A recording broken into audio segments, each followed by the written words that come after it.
now you never want to think about profiting from the loss of a loved one, but you know, that's a great legacy to be able to leave to somebody. The fact that you might be able to leave something to your son that he can take and parlay into an empire. And so we just kind of have to educate ourselves about it, understand that the ways of old are kind of gone, but sit down with somebody that you can trust to be like, okay, if something should happen to me, I may not have accrued $1 million in my lifetime, but you know, for $30 a month, I can leave my family $100,000 when I die.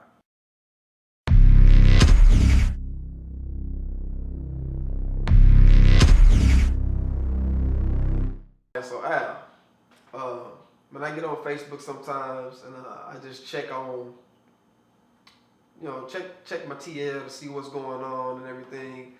And sometimes I run across a few of my friends and they're saying, hey, we need X amount of dollars to cover the funeral expenses for the elder of this church or for my auntie. Can y'all donate anything that y'all can? It'd be greatly appreciated. And sometimes I think to myself like, why don't we have things like life insurance and do we care about the condition that we leave our families in after death? I mean, I know that you do a lot with financial advising or whatnot, man. Do you see a difference in how people leave their families and inheritance, or how they have a life insurance policy? Right. Is that, in your opinion, is there a difference between black people and other races? Well, definitely, it's definitely a difference, and it varies culture to culture. You know, some of my, I have some Jewish clientele that come in to see me about life insurance, whatever, and their needs, and sometimes kind of based on some of their religious views of what they do, what kind of products they need, and then I have some, Christian, Caucasian people come in to see me, some Christian black people.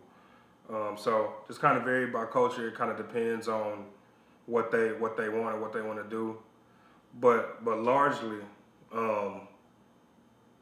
the people who I do the most business with are normally people of European descent or Caucasian Americans, because it's something tangible to them.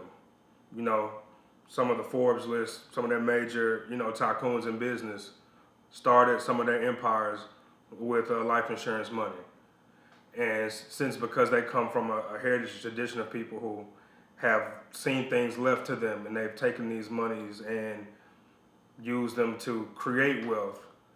They see how real it is. See what I'm saying?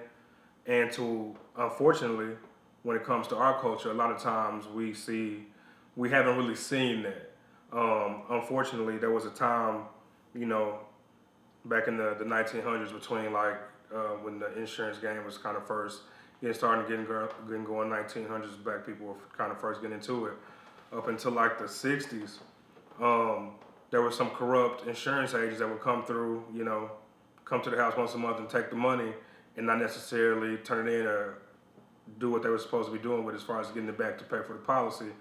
And a lot of black people, if you talk to some of our elders, they'll tell you, my mama had a life insurance policy. She paid a man for 20 years and she died, and we didn't have nothing. And there was a point in time where that did happen, but it's not common very more at all. I mean, with the technology we have and statements and computers, it doesn't happen. But you can just imagine your grandma passing that down to your mother. Like, if that had happened, your grandma tell your mother, insurance is nothing but a scam. There's people we conditioned. If mama say something, it's gospel. Right. So a lot of that has kind of been conditioned. It's you can talk to some young black people our age, and because they don't know anything about insurance, they're like, oh man, it's a scam. And it's also hard to conceive of something that you can't benefit from while you're alive. And even though there's a whole plethora of insurance that you can benefit from while you're alive, it's some kind of whole life policies that you can take cash out of while you're alive to do certain things. So mainly it's because we don't really understand insurance. We don't understand things like life insurance. We think it's just one kind when it's actually about 7 different types. And we don't have a strong history of good faith within the industry. So I have to sit down and kind of just educate people, let them know this is what's going on. You can go and check your policy here. I'll be in touch with you multiple times throughout the year. You get paper statements, email statements to let you know you do have an effective policy, and should something happen to you, here's the amount it's going to pay out. And so, because we have that kind of conditioned way of thinking that we don't really educate ourselves about it, we don't see how important it is. But you can take a family with little to moderate income, and daddy passed away and leave them $100,000. Just imagine what you would do if something happened and you were just bestowed $100,000 to you. See what I'm saying? So we don't understand, like, something like that can create wealth. Now, you never want to think about profiting from the loss of a loved one, but that's a great legacy to be able to leave to somebody. The fact that you might be able to leave something to your son that he can take and parlay into an empire.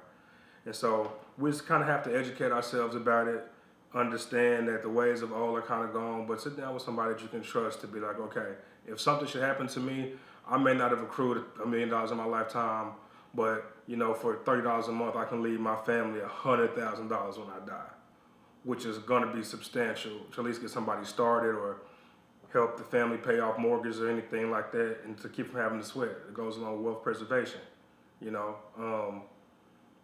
I take away the main breadwinner, what happens to that family as a result of that? You've been used to living off of 2 incomes, now you're down to 1. Do we have enough money to take and not only pay off what we need to pay off, but also invest or turn it into something that can start regenerating money for us? So there's just some of the bonuses to it, and some of the importance why it's so important to have a backup plan like insurance, because you never want to plan for something, but you pay for insurance for when you have to use it. You never want to get to a point where it's like you need it and don't have it. So it just falls in line with wealth preservation, just having your priorities in order when it comes to business.